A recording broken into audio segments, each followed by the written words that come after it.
సకల దేవతా స్వరూపుడు శ్రీ షిరిడి సాయినాథ్ మహారాజ్ గారి పాదాల విందాలకు శిరస్సు వంచి నమస్కరించుకుంటూ, సాయిబాబా ఎల్లప్పుడూ కరుణాపూర్ణుడు.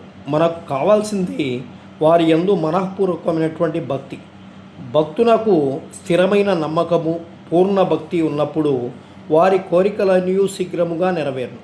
హేమాత్ పంతు మనస్సునందు బాబా జీవిత లీలను వ్రాయి కోరిక జనించగానే బాబా వెంటనే అతనిచే వ్రాయించను. సంగ్రహంగా సంగతులు వ్రాసుకొనమని బాబా ఆజ్ఞ ఇచ్చిన వెంటనే హేమాడ్ పంతు ప్రేరణ కలిగి గ్రంథరచనకు కావలసినటువంటి బుద్ధి, శక్తి, ధైర్యము కలిగి దాన్ని ముగించను.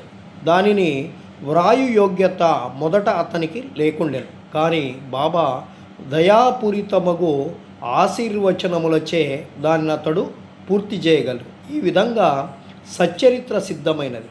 అది ఒక చంద్రకాంత మణి వంటిది.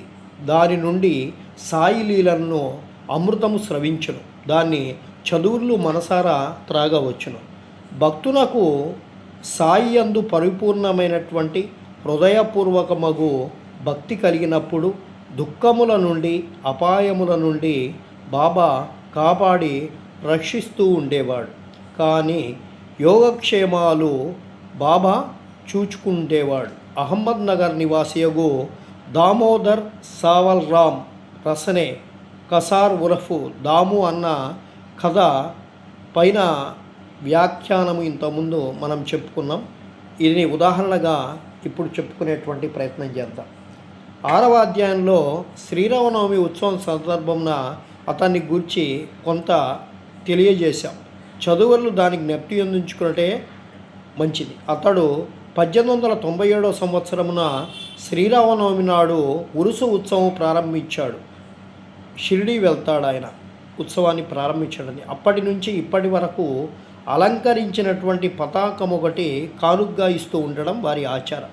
అదియునుగాక ఉత్సవమున వచ్చు బీదలకు అన్నదానం చేస్తూ ఉండేవాడు.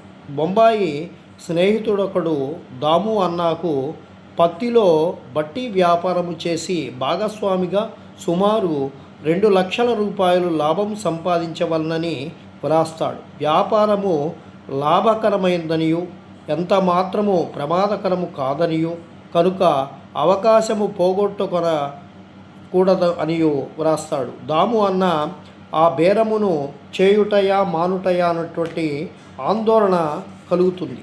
జట్టి వ్యాపారము చేయుటకు వెంటనే నిశ్చయించుకొనలేకుండెను.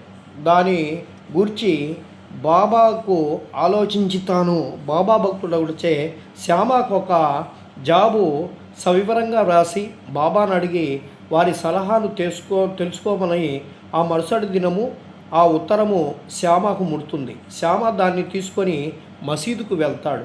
బాబా ముందర పెట్టెను. బాబా ఆ కాగితమేమని అడుగుతారు. సమాచారమేమని అంటారు. శ్యామ అహ్మద్ నగర్ నుండి దాము అన్న ఏదో కనుగొనటకు వ్రాశాడని చెప్పి బాబాకు బదిలిస్తాడు. అప్పుడు బాబా ఇలా అంటారు, ఏమి వ్రాయిస్తున్నాడు, ఏమి ఎత్తు వేస్తున్నాడు, భగవంతుడు ఇచ్చిన దాంతో సంతృష్టి చెందక ఆకాశమునకెగుట ప్రయత్నించుచున్నాడు. వాని ఉత్తరము చదువుము. బాబా చెప్పినదే ఆ ఉత్తరంలో గల సమాచారమని శ్యామ, దేవా నీవిక్కడనే ప్రశాంతంగా కూర్చొని భక్తులను ఆందోళన పరుస్తావు. వారు వ్యాకులతతోనూ వారి నిచ్చటకు ఈడ్చుకొని వస్తావు. కొందరిని ప్రత్యక్షముగాను కొందరిని లేఖల రూపంలోగాను తెస్తావు. ఉత్తరములోని సంగతులని తెలిసి నన్నేలా చదువుమని బలవంతు పెడుతున్నావు అని అంటారు. అప్పుడు బాబా ఇలా అంటారు, ఓ శ్యామ, దయచేసి చదువుము. నా నోటికి వచ్చినది నేను మాట్లాడేదను, నన్ను విశ్వసించు వారెవరు అంటారు. అప్పుడు